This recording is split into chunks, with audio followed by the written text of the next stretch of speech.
নমস্কার বন্ধুরা, স্বাগত জানাই আপনাদেরকে আমাদের এই চ্যানেলে।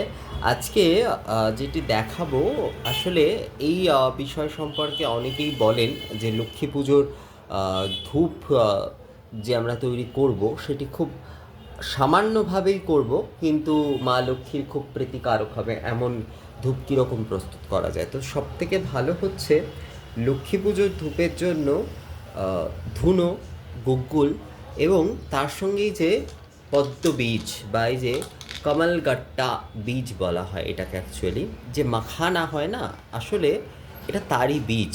এই এটাকে বলা হয় পদ্ম বীজ, এইটাকেই বলা হয় কিন্তু পদ্ম বীজ।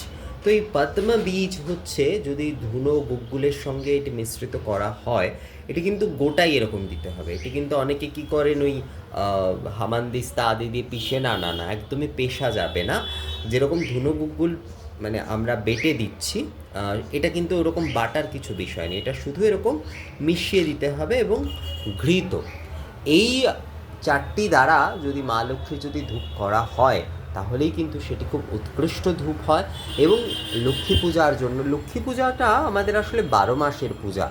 আমাদের কোজাগরী লক্ষ্মী পূজা রয়েছে, আমাদের যেমন দীপান্বিতা লক্ষ্মী পুজো আসছে, এবং তারপরে তো আরও অনেক লক্ষ্মী পুজোই আছে। পৌষ লক্ষ্মী পুজো আছে, নবান্ন লক্ষ্মীর পুজো আছে, আবার তারপরে আরও লক্ষ্মী পুজো আছে। অনেকের কুলাচারে অনেক লক্ষ্মী পূজা আদি করা হয়ে থাকে।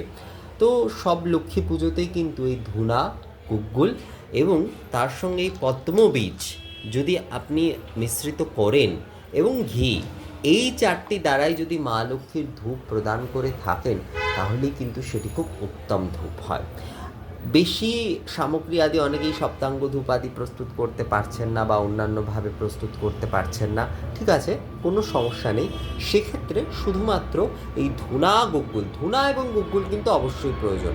ধুনোর সঙ্গে গুগ্গুল অবশ্যই প্রয়োজন, এবং তার সঙ্গে পদ্মবীজ ও ঘি, এই চারটি উপাদান দ্বারাই কিন্তু মা লক্ষ্মীর উত্তম ধূপ প্রস্তুত করা যেতে পারে। তো দীপাবলি দিন দীপান্বিতা লক্ষ্মী পুজো যাদের যাদের পরিবারের প্রচলন রয়েছে, তারা এই ধূপ দ্বারা কিন্তু মায়ের ধূপা আরতি আদি করতে পারেন, ধূপ নৈবেদ্য প্রদান করতে পারেন, সব কিছুই কিন্তু এই ধূপ দ্বারা করতে পারেন।